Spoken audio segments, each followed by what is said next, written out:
Welcome to Skepcast, Skibiswa Podcast.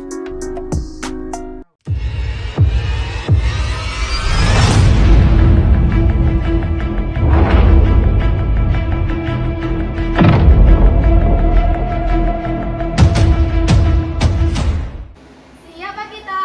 Perwira Skebiswa, bertakwa, cerdas, kreatif. Hai Sobat Perwira, selamat datang di Skepcast, Skebiswa Podcast. Para Sobat Perwira tahu nggak sih, tak kenal maka tak sayang loh. Maka perkenalkan, nama saya Septi dari kelas 8A dan bersama teman saya Cleo dari kelas 7A. Kita adalah tim jurnalistik di bidang podcast. Seperti yang kita tahu, Indonesia dikelilingi oleh para pelajar-pelajar yang hebat dan memiliki banyak prestasi. Hal itu sendiri tidak akan terjadi jika tidak ada tokoh inspiratif di dalamnya. Salah satunya adalah guru. Guru adalah sosok yang sangat berjasa bagi kita semua. Beliau selalu mengajarkan bagaimana cara untuk menjadi sosok yang dapat diandalkan untuk bangsa. Perjuangan seorang guru sangat patut untuk diapresiasi. Nah, di podcast kali ini kita akan mengulik informasi salah satu guru yang ada di SMP Kemala Bayangkari, yaitu Bapak Ismanto. Beliau adalah seorang guru sekaligus kepala keluarga. Setiap hari kegiatan beliau di pagi hari adalah berjualan tahu keliling. Setelah itu lanjut mengajar di SMP Kemala Bayangkari Sidoarjo. Nah, untuk mengetahui lebih lanjut kisah inspiratif beliau, di sini sudah ada Bapak Ismanto. Assalamualaikum Bapak, bagaimana kabarnya? Waalaikumsalam, baik. Gimana dengan kalian? Alhamdulillah, kami juga baik. Alhamdulillah. Kita di sini izin untuk mewawancarai Pak Ismanto tentang seperti apa sih sosok inspiratif itu. Pertanyaan pertama, tolong diceritakan sedikit kisah perjuangan Bapak sebagai guru dan penjual tahu. Alasan apa yang melatar belakangi Bapak bisa menjalani dua profesi tersebut? Sejak saya lulus dari Madrasah Alia Singosari Malang, saya tidak pernah bercita-cita untuk menjadi guru. Walaupun pendidikan di Alia itu mendidik saya untuk kelak akan menjadi guru. Ketika saya lulus, itu saya malah terjun ke dunia kontraktor PLN. Waktu itu saya ditugaskan di daerah Lumajang, Jember, sama Banyuwangi. Namun ketika saya semakin bekerja di kontraktor, itu saya berpikir saya kan disekolahkan, dipondokkan ke pesantren sama orang tua saya. Kenapa saya malah kerja di kontraktor? Akhirnya setelah terjadi krisis moneter pada tahun 87, itu saya mulai berpikir, dan disitulah saya mulai mengenyam pendidikan S1, kuliah di Sunan Giri. Pada posisi itu saya sudah berkeluarga, sudah punya anak 2, dan profesi saya di samping itu adalah berjualan. Jadi saya berjualan dulu, kemudian saya kuliah di malam hari. Jadi pagi, kemudian malam kuliah. Setelah lulus kuliah di Unsuri tahun 2012, saya mulailah berniat kembali untuk menjadi guru. Pertama kali saya mengajar di SMP itu di SMP Negeri 44 Surabaya. Kemudian saya juga melamar di sini, kemudian diterima, sehingga saya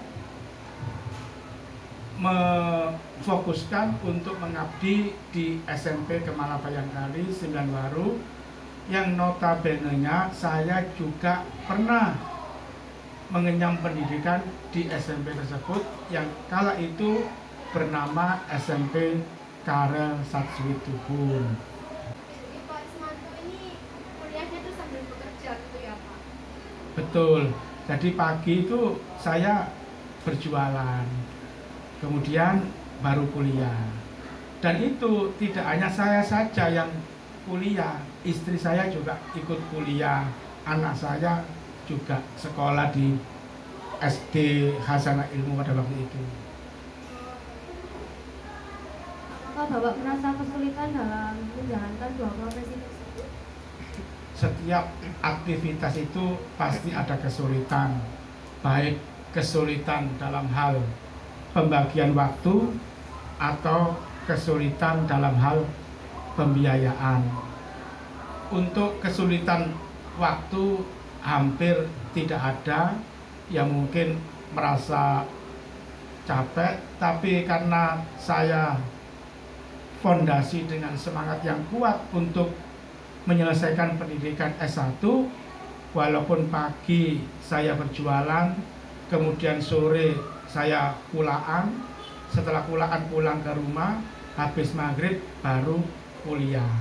Bagaimana caranya Pak Is memandang masa depan dan mencapai impian Pak Is? Setiap manusia itu kan terlahir sempurna ya. Setiap manusia itu memiliki kelebihan yang berbeda-beda.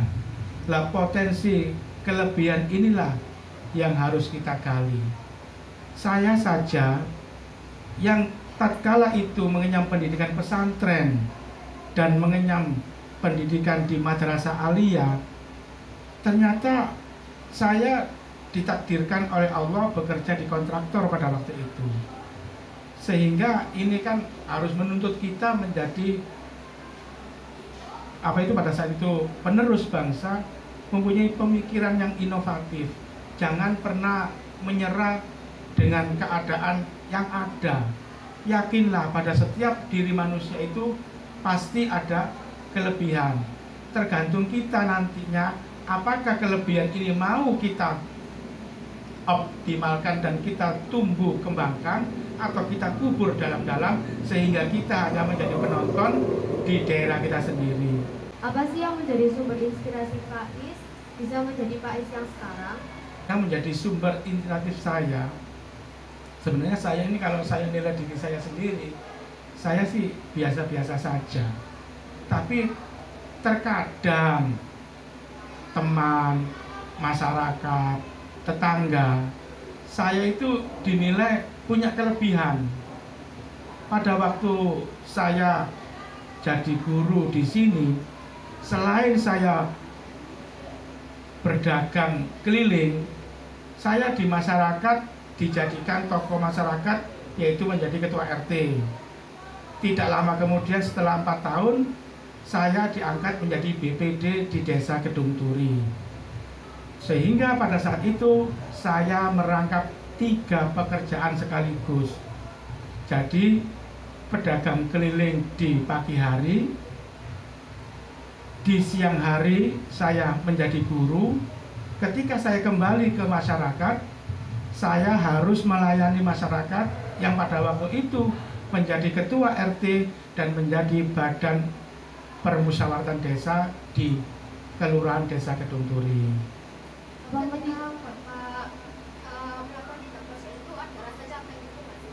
Sudah saya katakan tadi, setiap manusia itu punya capek. Karena kita punya komitmen, kita punya semangat bahwa di diri kita itu punya potensi, itulah yang menghilangkan kecapean itu sendiri. Capek ketika saya pagi mulai jam 3 saya bangun, kemudian keliling sampai jam 10 pagi, capek, kemudian istirahat sebentar, kemudian mengajar di SMP Kemala Bayangkari, capek. Setelah pulang saya harus melayani kepentingan-kepentingan masyarakat yang begitu universalnya permasalahan itu, saya hadapi dengan gembira. Intinya kita enjoy aja saja. Apapun yang diberikan, apapun yang dipercayakan ke masyarakat kepada kita, walaupun menurut penilaian kita sendiri, kita bukan orangnya, kita tidak pas, tapi orang lain menilai kita itu punya kelebihan.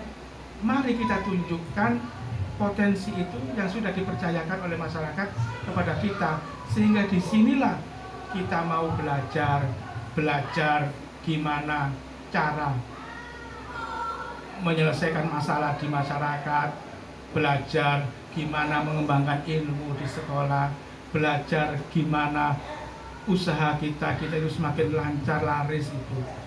Sehingga dari segi tersebut kita punya nilai yang plus di mata masyarakat, baik secara ekonomi, baik secara wawasan, baik secara kemampuan. Di masyarakat kita itu dinilai lebih. Bagaimana Pak Ismanto menghadapi tantangan baru dan belajar dari pengalaman Pak Ismanto? Saya belajar dari pengalaman itu, dan sekarang saya sudah mulai memasuki usia setengah abad. Mungkin hanya bisa meneruskan apa yang sudah saya lakukan. Saya pernah melihat suatu video, yaitu Mr. King. Ketika kalian mulai usaha dan berumur 20 tahun, kejarlah.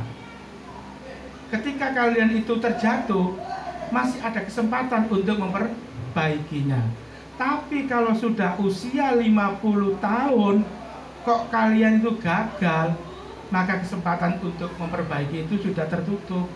Sehingga di usia 20 sampai usia 50 itu kesempatan sekuat-kuatnya bagi kalian untuk mengejar segala kekurangannya dan memperbaiki segala kegagalan. Sehingga di usia 50 ke atas kalian bisa menikmati hasil keras jenengan sendiri. Apabila di usia 20 sampai 50 tahun itu kalian berhasil menjadi super power di masyarakat, maka di usia 50 sampai akhir hayat itulah kalian menikmati keberhasilan. Tapi di usia 20 sampai 50 tahun itu kalian gagal, maka di usia 50 sampai ke atas nikmati saja kegagalan itu. Karena untuk kembali ke muda kalian sudah tertutup. Karena usia, kesempatan tidak akan terulang lagi. Maka pesan saya kepada kalian semua, belajarlah, jangan pernah memikirkan untuk apa saya belajar. Belajar, pasti Allah akan menempatkan orang-orang yang berilmu. Paham? Yarfa'illahu alladhina amanu minkum walladhina utul ilma darajat.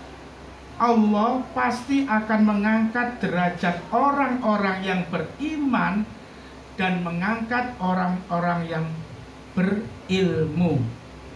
Ilmu, belajar, pendidikan bukan jaminan orang itu hidup sukses. Tapi tanpa ilmu, tanpa belajar, maka manusia itu akan hidupnya semakin susah, semakin sulit. Untuk itulah belajar. Kepada siapa saja kalian harus belajar, dan disitulah kalian harus bisa untuk menggali potensi yang ada pada diri kalian. Ingat, setiap manusia itu terlahir sempurna dan punya kelebihan masing-masing, dan jangan sekali-kali merendahkan kelebihan seseorang. Menurut Pak Ismanto, untuk menjadi pelajaran inspiratif itu harus bagaimana sih Pak? Sebenarnya sederhana saja. Belajar inspiratif itu tidak harus diperoleh di bangku sekolah atau melalui tatap muka dengan guru. Setelah kalian itu belajar di pendidikan formal, kembangkan pemikiran kalian menjadi manusia-manusia yang otodidak, bisa menalar, bisa belajar dari lingkungan. Disitulah kalian itu akan menjadi manusia yang bijaksana. Jangankan kepada belajar di dunia pendidikan ya. Misalkan kalian melihat seekor lalat ya. Kalian kan bisa berpikir, lalat ini berasal dari mana? Tentunya lalat ini ditetaskan dari larva-larva yang menetas di bangkai-bangkai kan. Dari situlah kalian bisa belajar. Oh, ternyata manusia yang terlahir dari lingkungan-lingkungan yang tidak baik, besar kemungkinan kelak dia dewasa menjadi makhluk-makhluk yang hidupnya itu juga kurang baik. Walaupun tidak menutup takdir ya. Tapi kalian lihat dari pembelajaran lebah. Lebah ini dia hinggap ke bunga yang bagus, seger. Anehnya, ketika dia mencari makan di bunga tersebut, bunga itu tidak rusak, sehingga dia bisa menghasilkan madu yang bermanfaat untuk kehidupan manusia. Sehingga dari contoh tersebut kalian bisa menjadi seorang pelajar. Jadi pelajaran yang disampaikan oleh guru itu jangan berhenti di situ saja. Yang paling penting itu kalian itu bisa menerapkan dari pembelajaran guru siapapun. Apakah itu IPA, bahasa, sosial, kalian harus bisa mengembangkan apa yang disampaikan guru itu. Guru hanya menyampaikan pokok-pokoknya saja. Guru hanya menyampaikan rumus-rumusnya saja. Setelah itu kembangkan melalui kehidupan. Sehingga kalian itu nanti menjadi pelajar, menjadi manusia-manusia yang bijaksana, sehingga bisa mengembangkan potensi yang ada dalam diri kalian yang akan mewarnai pola pikir kalian yang baik. Contoh saja, ketika kalian pulang dari sekolah, kemudian kalian berjalan di jalan raya atau di jalan desa, ada batu, ada kayu, ada ranting yang menghalangi perjalanan tersebut. Gimana sikap kalian? Itu contoh kecil. Kalau kalian hanya cuek saja, nureken dengan keadaan, maka kehidupan kalian tidak bermanfaat untuk orang lain.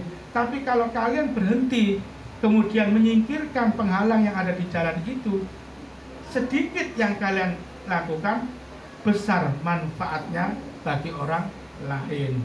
Khairukum anfa'uhum linnas.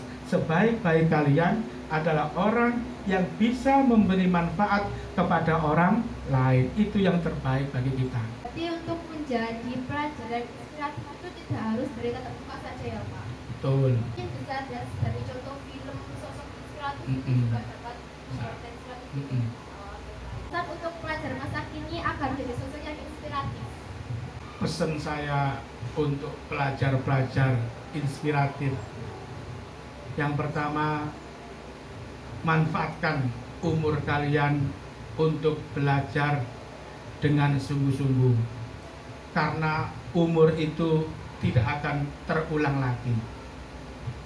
Yang kedua, manfaatkan betul kesempatan-kesempatan yang ada pada diri kalian. Jangan ditunda-tunda, karena kesempatan itu ketika datang, kesempatan itu tidak akan terulang lagi. Wa ila rabbika farghab. Kan? Jika kalian sudah selesai dengan urusan, maka segeralah kalian mencari urusan yang lain, dan hanya kepada Allah kalian berpasrah diri. Jadi terima kasih ya Pak sudah menjawab pertanyaan dari kami, dan terima kasih juga karena sudah bersama kami di konten kali ini. Dan yang terakhir, jangan lupa untuk selalu membudayakan literasi. Karena membaca itu keren, menulis itu hebat. Sampai jumpa di podcast selanjutnya. Bye-bye.